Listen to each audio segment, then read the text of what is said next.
Have you ever been told you shouldn't be sad? Get over it. You're too sensitive. Well, then this podcast is for you. What are emotions? That's a really good question, and you can talk to probably 10 different people and get 10 different answers. I think there are three things. First of all, I would say they're God-given. When you look at the Bible, you can see that God and Jesus had all variety of emotions. So I would say they're God-given. The second thing, I would say they're vibrations. And I think this is helpful to understand because we're all energy. All of us have energy, and emotions are just a form of energy. Sometimes that's helpful to think about because then you're like, hey, I can handle this. I'm feeling this anger. And if you think of it like, okay, this is just energy. It'll go through me. It'll pass. It doesn't just stay the same, then it's something to be a little bit less afraid of. And I think all of us have emotions that we're afraid of. For example, in my family of origin, it wasn't okay to feel anger, and especially not okay to express anger. So anger was a forbidden emotion. And so how do I handle when I feel angry? I had to go through a whole process to be like, I can feel angry and I know how to feel it and I know how to process it. But for years, I had no tools, and I didn't know how to do that, and I had to learn that. That was hugely important because as emotions being energy, it helps us understand that when we feel emotions and experience it, and if we suppress it or we reject it instead of feeling it, it has a consequence. For me, I was wonderful at suppressing emotions in my destructive marriage of 22 years. I would feel feelings and want to talk about things, but because the punishment of bringing things up was ignoring for 6 days and try to bring it up, ignoring another 6 days, which is called stonewalling, I just got to the point where it's like stuffing all of that. I would forgive and think that those emotions were gone, but those emotions weren't gone. They were being stored in my body. And what happened is I started getting more and more unhealthy. I started having some autoimmune challenges. I had developed Hashimoto's, and it was undiagnosed for a number of years.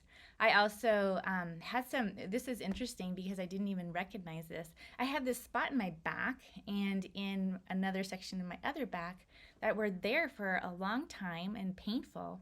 And I couldn't figure it out because I had done, chiropractic, dry needling, all these things, but it was still there. And then I learned more about how emotions can be stored in our bodies. And so I went through a process of, just figuring out what that was and feeling those emotions and releasing it. And I have not had pain in those areas since. And that was a chronic pain that I had for years. So it's very, it helps to understand that when you understand that emotions are energy, they're like vibrations. So that is very interesting to me. Thirdly, they're information. And this is why it's so important to feel your emotions and to understand them, because when you have an emotion, whether it's like, and just so you know, we all have whatever emotions, like just not denying that we have bitterness, anger, resentment, envy, all of those things. We're humans. We're going to have positive, we're going to have negative emotions. And so just understanding that that is really information for us. Like when I'm feeling jealous, maybe it's because, when I go and process that emotion and feel it and then, do my work on it, then I'm like, oh, it's because that's something I really would like for myself. And that's okay to want that as long as I'm not, not wanting it for the other person, that sort of thing. So really just knowing, or like if a boundary has been crossed, that's a good one because all of a sudden I can always feel it because I have an intense emotion and it's very strong. I also notice an intense emotion if I have like an unprocessed trauma. And not just a big T trauma, the big events, and but the little T traumas. So let me just differentiate between the two. A big T trauma is like those awful one-time events, whether it's like someone dies, a diagnosis, like I was molested when I was 5. That was a big T trauma, and that created a time where I was afraid of good-looking men for a very long time. So that would be a big T trauma. All sorts of big T traumas, divorce, all sorts of them. But the little T traumas are the ones that are happening over a period of time regularly. And that is actually what I experienced more in my destructive marriage that I had for 22 years was the little T traumas. And that actually had a greater, I mean, just depending on the trauma and who you are. But for me, the little t trauma built up over all those years had a huge effect on my mental health, my physical health. And there was a time that actually I thought I was dying because I got to a point where where my legs weren't working, my hair is falling out, and I couldn't keep warm anymore. And that was just, a period of those little t traumas building up and a toxic combination creating some very challenging things within myself physically and mentally. So, yes, so the whole idea is those emotions are information. So when I was feeling like, hey, that's not okay, and I'm angry at that, I would not have been able to say, that's not okay, and I'm angry at that. My thought process in my head was more like, I'm angry at that, and I don't think that's okay. And he's not willing to listen or even hear what I have to say. So I need to be the godly wife and just love and support him, and I just need to forgive. And that was my thought process, which, I thought I had forgiven, but the emotion, the energy was still there. So listening to that information is super helpful. Your emotions will tell you stuff, and that's really valuable. Would you like to start your Live Brighter journey with some free printable affirmation? There's nothing like reminding yourself of God's truth about you. Click the link below. So the first thing, what are emotions? They're God-given, they're vibrations, they're information. 3 things. Secondly, the most important is to feel them. And what that means is, like I mentioned, I wanted to suppress them. And there's other times I want to reject them. But feeling an emotion looks to me like a couple different ways. First of all, one thing I do to feel an emotion would be like just close my eyes and decide like where is that emotion in my body? What does it look like? What is it doing? What color is it? And really just feel it. Because as you feel it as a vibration, it will change. And usually it will go down unless you feed it some more and more, then it can inflate. But really feeling it.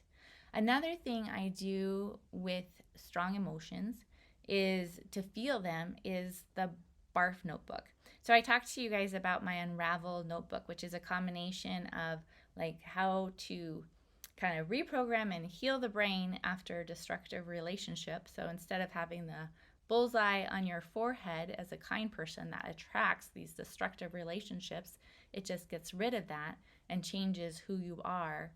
And then the other part of the Unravel notebook is the Barf notebook. And that is where, and I've used this system so much to help me with my emotions to understand them. And that is just where I literally barf it all out, all my thoughts and feelings and everything about how I'm feeling and the reaction that I'm getting, completely uncensored and truthful to me. And that's super important because, being a natural people pleaser and a naturally kind person, I tend to want to undermine my own feelings and thoughts. And I tend to minimize that. And it really lets me know like what's really going on. So again, feel the feelings, both by just feeling them in your body and really just feeling them. It won't hurt you. No feeling will. It's just a vibration. And then sort them. And again, I use the Barf notebook and that process to help me with them. And then through that, I want to understand them and choose to figure out what to do with them. And that's really important. Something about feelings that's interesting is that it's your thoughts that create the feelings, not the circumstance that creates the feeling. Let me give you an example. I got a divorce. My thought could be, wow, you're a Christian and Christians don't get divorces because God hates divorce. And the feelings that come from that is ashamed, embarrassed, guilt, all sorts of things. But I got a divorce, and my thought could be, I am thankful I got a divorce because that was super destructive, and God hates destructive abuse. And that would create relief, love, thankfulness, all sorts of things. So it's very interesting to understand, again, it's not the circumstance, I got a divorce, it's my thoughts about that circumstance. And that's really important to understand. So after you've felt the feelings, you've sorted them out, then there's the part about choosing. What do you do with this information, with this feeling? And that is really important because it's not to feel the feelings and sort it out and then push it aside. That may be the choice for you, but it may be a choice where, you know what, that was a boundary that was crossed, and I need to clearly tell the other person that that's not okay for me, and that and work that out with them and just say that that's not going to work for me. It could be something where it's like, wow, I have some unprocessed trauma here. And in order to process it, I need to go to a specialist. And that could be a counselor. It could be all sorts of different things. But I highly recommend a counselor.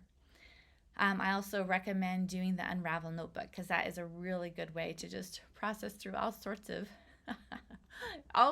stuff. So, an interesting things with trauma and those sorts of situations is with a counselor, there is things called like EMDR, that's eye movement rapid desensitization or something like that. I might be getting that a little off. But that is a way to like reprogram our brains from trauma. Because again, with trauma, when we experience trauma, it actually puts it into the trauma center of our brain, which is in the center, rather than the historical part of our brain. And what happens is circumstances even though the trauma happened like 5 years ago, circumstances that we're dealing with on a daily basis can trigger those same emotions and inflate the feelings. And this really, so that's EMDR. There's also like NLP. There is so many different modalities to help with traumas, and I really encourage you to investigate those. It's so important. So let me give you an example of how a trauma can basically inflate those emotions and inflate those things. I really experienced that when I started dating my now husband. So we would be, just starting off the dating process, and he would say or do something, and I would be like really angry and really frustrated. Thankfully, I'd done a lot of work through the Unravel notebook to get to a point where I wasn't just going to eat them up and spit them out, which is what I wanted to do at the moment. So I would take those strong emotions and then go to the Unravel notebook and the Barf journal and just process through that. And then have to be like, when you say that you're going to come to the house and, get there at 7 and you come at 7:30, that doesn't feel good to me, because it's basically you've said one thing and you're doing another. And for me, that doesn't make me feel like I can trust you. And we're all different. We're all weird. We all have our own things. But being able to express things like that is super important. And so rather than being, what are you doing? Like just reacting, I could step back and respond and realize that being trustworthy was something that I really, lacked before, and being able to trust someone with, their words and emotions. And so that was something that was important to me. And so just honoring that. And gosh, Michael was amazing, and we were both with each other, just learning to understand each other, to know each other, and to work through those things. So again, emotions, woohoo! We get to feel them, we get to sort them, and then we get to choose what we want to do, whether it's to forgive, whether it's to approach somebody, whether it's like, hey, I got some own work that I need to do, or whatever it is. You get to choose what you want to do with that, and that's super important to you. So that's what I have today. One thing, actually, I want to say one last thing. So I think a lot of us are like, yeah, I don't think I really want to feel those bad emotions, and I'd want to just feel peace and happiness all the time, and that's just how it should be. I will tell you, as humans, we're always going to have bad emotions, but the more work we do on our brains and the more work we do on our souls, I do feel like we have a lot more peace, patience, and all of those things. And we're still going to have some sucky emotions, because that is part of the human experience, and that is information we need. Have a great day. I pray you all live brighter, 1% at a time every day. If you want some more information, you can go to my website at livebrighterwithtara.info and make it a great day.